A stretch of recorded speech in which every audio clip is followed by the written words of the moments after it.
Episode of the Ever Black podcast is brought to you by Death Wish Hot Rods and Customs.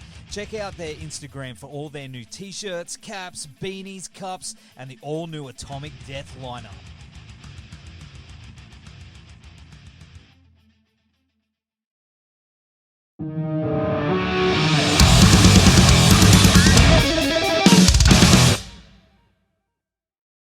Landon, thanks for joining us on the show, man. How's it all going?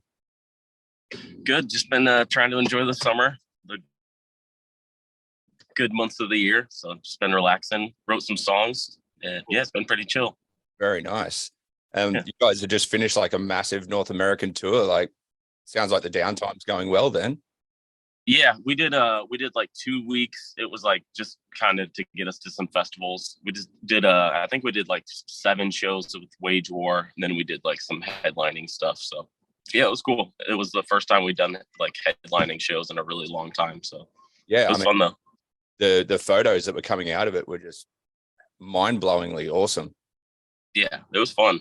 But yeah, like before COVID, we hadn't even headlined in like, I don't know, I guess it's been like 3 or 4 years. So it was kind of cool to see that we still have our own fans. I don't think they're going anywhere. I hope not. So, I mean, you guys are, heading back to Australia in September. And I mean, the last time you guys were here was Unify. And before that was supporting Polaris for the Mortal Coil tour. Yeah. How does it feel then knowing that you've sold out some pretty hefty venues in Australia already? That's pretty crazy. Yeah, I mean, it's been a long time. So we had no idea like coming out of COVID if our band still was worth anything. Because I mean, during COVID, we barely even posted on social media or anything. You know what I mean? It was kind of just like took a full on break. So yeah, definitely very cool to see that there's still interest. And honestly, Australia is probably our favorite market. So we love the band. We love everything you guys bring out. It's just amazing to get you guys back on a stage over here. Yeah, hopefully moving forward in the future, it won't be like as spread out. I'd like to come at least once every album cycle. So that would be amazing. And you're bringing Error out for the tour, and getting the two of the bands, like these two bands on one bill, just seems like there's going to be some pretty hefty nights with great music. Any collaborations we can look forward to with you guys? Possibly. I mean, they're like one of our best friend bands. Like we've been touring with them for like almost a decade now. So anytime we get together, it's just like, all the time in between never happens. So I actually just went to see them yesterday. They were in Detroit where I live. And, I'm almost like a little bit nervous about it because their drummer and I are like the worst influence on each other ever. So if we get through the tour alive, that'd be a miracle. I mean, and while you're out this way, of course, you're embarking on some shows of your solo work with Ghost Atlas on that same bill as well. Like you and Jesse just seem to be a great team up, man. Like, how excited are you to hit the Australian circuit with the solo stuff? Yeah. It kind of happened like out of nowhere. Somebody actually just suggested, like, if you're coming over here, why don't you just play a couple solo shows? And I was literally like, yeah, that's a good idea. I'm going to hit up Jesse. And then I hit up Jesse, and then within like a week, it became a thing. So I was like, cool. But yeah, it's dope. I did a solo tour with him a couple of years ago before COVID. And honestly, it was like one of the funnest tours I've ever done. We had so much fun. It was just all like, we'd be late to every show. It was totally irresponsible. It was a great time. But yeah, we've been trying to do something again. So yeah, I'm glad we made it happen. Yeah, right. I mean, I'm so hyped. Like, as soon as I saw the announcement, I was just blown away. I'm like, oh, hell yeah, I'm totally into this. Yeah, trying to play like a pretty fat set, like a big mixture of a bunch of like old and new stuff. So I'm going to try to make it as fun as possible. Oh, hell yeah.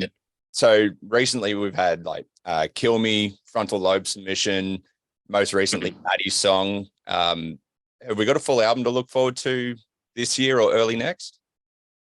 So yeah, with the solo stuff, I'm probably going to do like a couple singles and maybe like an EP or something, but I don't know if I'm going to do records really anymore. I feel like a lot of like the solo stuff, like whenever I put records out, I feel like a lot of songs kind of get lost just because, they weren't like, they didn't have the proper amount of attention So I think with the solo stuff, I'm going to keep it like shorter releases, but just more often. You know what I mean? Like try to experiment, maybe put out like a couple singles a year with like an EP or two a year, just to keep like a more consistent flow. I'd rather it be more consistent than like, dropping like a full record once every 2 years or something. So awesome, man. And I mean, this is the Swan Song tour. There's a lot of deeply emotional songs on the album that dive into some pretty heavy themes. Can you guide myself and your fan base into the process in writing those lyrics? Yeah, I mean that record was kind of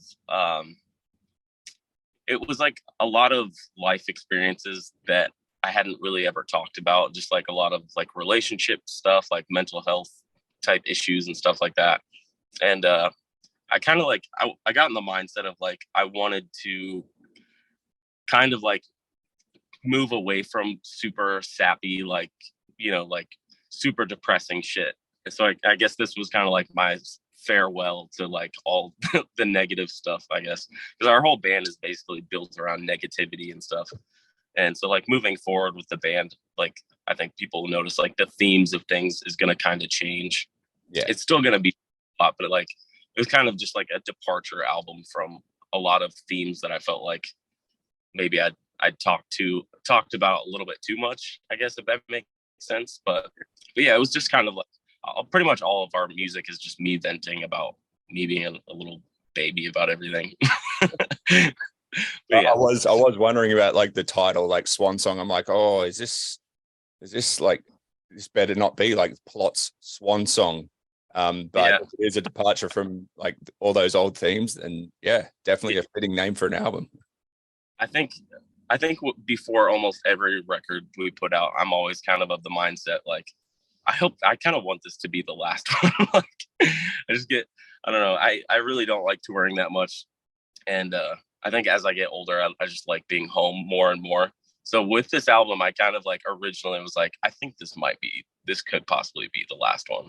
So it was like, it kind of meant both, like, it could potentially be the last. And then also it was like, again, like the departure thing. So yeah. Awesome. I mean, talking about tracks on the album, Freed is just phenomenal. I love that song. It's a perfect closer for the album too. I relate a lot to that song. Is there any event that 100% contributed to that track, especially? Yeah. Trying to think, honestly, it's been a minute since I've even listened to that song. Yeah, that one's kind of just like, yeah, it's kind of like breaking. That's like the last song, obviously. It's kind of just like the breaking away from like all that shit. Like, I've dwelled on so many toxic, negative things in life, and I felt like it was just like, yeah, it's just like I need to depart from that. I need to like set it free, let go of it, and just kind of move forward. You know what I mean? So, and yeah, I'll like sound wise too. I wanted something that sounded like a movie track or something like that. You know what I mean? Like just really big and epic. Because I've never really, I mean, the whole song's basically just production, and that's like I wanted to start the record off super like thematic, like cinematic sounding, and kind of end it that same way. So yeah, it just felt like it was an appropriate closer. No, most definitely, man. I mean, and in diving back into very emotional topics within all the different tracks, is there any that you play live that gives you helps with a cathartic sort of process? Like when you play it, does it help with anything? Yeah, I think what's that song?